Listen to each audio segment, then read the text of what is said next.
Hey friends, and welcome back to my channel, the go-to place for all things yarn and hooks. I'm Shaz, and today I want to share with you my latest pattern, the Easy Beanie Crochet Hat pattern. This cozy beanie hat comes in two repeat patterns. It is so easy and quick to whip up, perfect for beginners. Before we get started, don't forget to click that subscribe button and give this video a thumbs up. For this pattern, I'm using Kobu, a cotton blend yarn by Lion Brand in the color denim. You'll also need a 6mm crochet hook, some stitch markers, a tape measure, and a yarn needle. To start off with this pattern, I am taking the yarn from the center of the skein as well as the end of the skein to double up the yarn. This will give me the perfect weight per stitch without all that stiffness. Now I'll be starting off the first row with a chainless foundation stitch. This will not only give us a nicer chain but also a nice stretch to it. Now to make your foundation chain, you'll first work up a slip knot. Take one end as your working yarn and pick up the bottom yarn. You will use this bottom yarn to wrap the yarn over the hook from the front to the back. You'll yarn over and pull through all loops.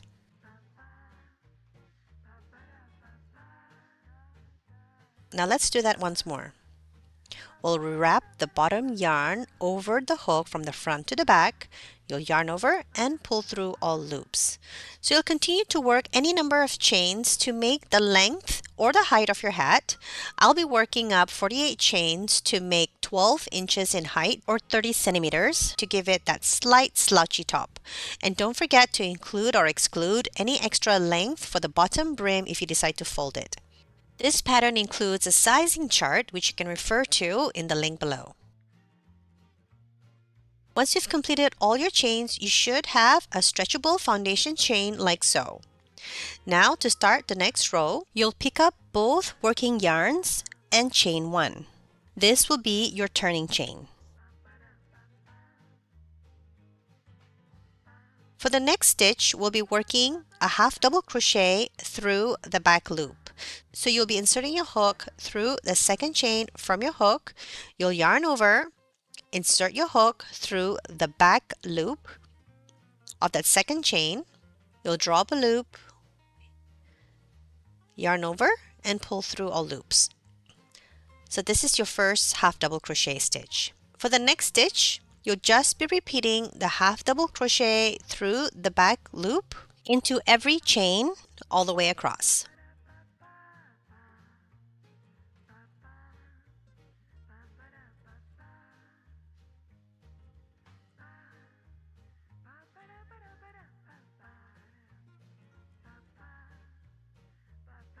Once you've completed all your half double crochet stitches, you'll chain one and turn your work. Now for the next row, we'll be working half double crochet herringbone stitches through the back of the loop. So you'll yarn over, you'll insert your hook through the back loop, draw up a loop, yarn over, and pull through all loops. The first stitch will be a regular half double crochet stitch. For the next stitch, you'll insert your hook through that diagonal loop on the previous stitch, and you'll insert your hook into the next back loop stitch. You'll draw up a loop, yarn over, and pull through all loops. Let's do it one more time. We'll insert a hook through the previous stitch's diagonal loop as well as the next stitch. You'll draw up a loop, yarn over, and pull through all loops. This will give you that nice slanted stitch that we usually get from the herringbone stitch. Now you will repeat this pattern of the herringbone stitch all the way across, and I'll meet you back here once you're done.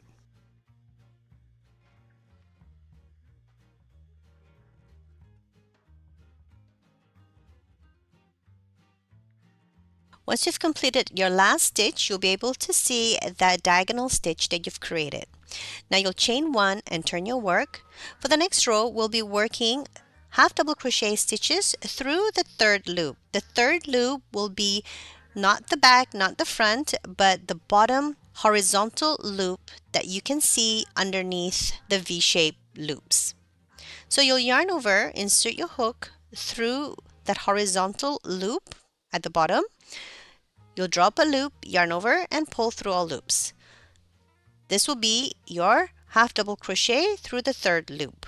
You'll repeat the half double crochet stitch through the third loop into each stitch all the way across.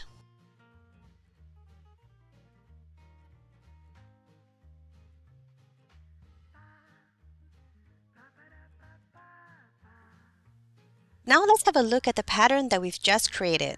As you can see, the slanted herringbone stitch on the second row and the knit-like stitch we created by working the half double crochet through the third loop. We will now repeat these last 2 rows for as many rows as needed to fit the head circumference or the width of your head. Keep in mind to leave room for some stretch. I worked up a total of 37 rows, which is about 18.5 inches or 47 centimeters when laid flat. This will fit a head circumference of 21 inches or 53 centimeters. Here, as you can see, I'm working up the herringbone stitch, and I'll meet you back here once we're done with all our rows.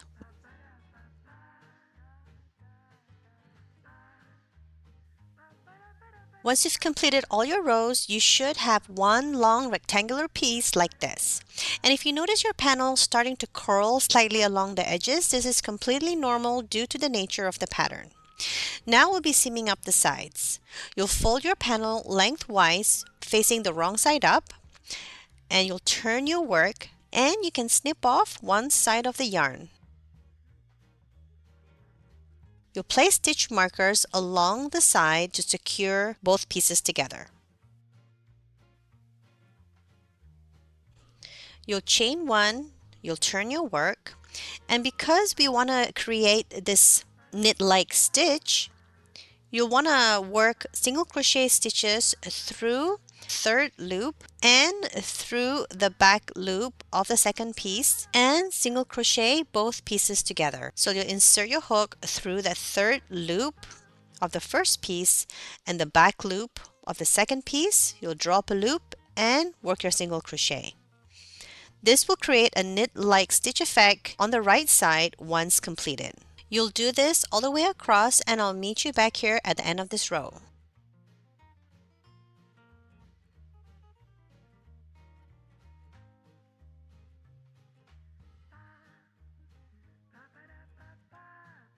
Once you've completed the seam, you'll turn your work right side out, and as you can see, the seam is almost invisible. Now we'll be closing up the top, so you'll grab a yarn needle and cut a long piece of yarn about 20 inches or 50 centimeters or so. So I'll thread my yarn needle like so. I'll start from the seam side, and I'll just weave in my needle through the top. I won't go too low because I don't want the top to be too thick and bunched up. So you'll just continue to weave in each row all the way in the round until you're back at the starting point.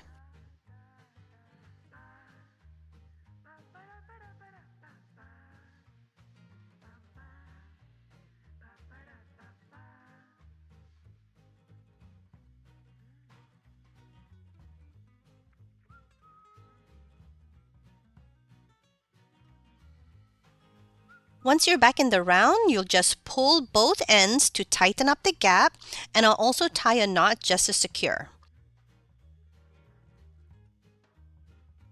I'll do this one more time, but this time through the wrong side. You can go ahead and tie another knot if the gap keeps opening. So I'll insert my needle and I'll weave the top once more through the inner side.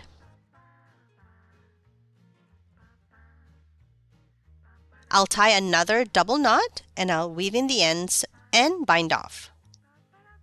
And once completed, this is how the top should look like, nice and tight without any gaps. Now we have one more thing left to do, and that is to tidy up the bottom rim.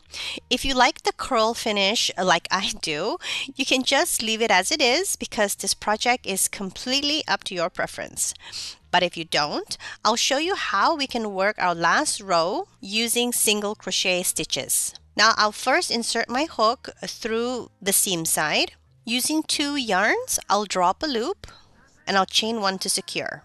Now I'll be working a very loose single crochet stitches evenly across each post while working around any excess tail, and you'll do this in the round and you'll slip stitch to close.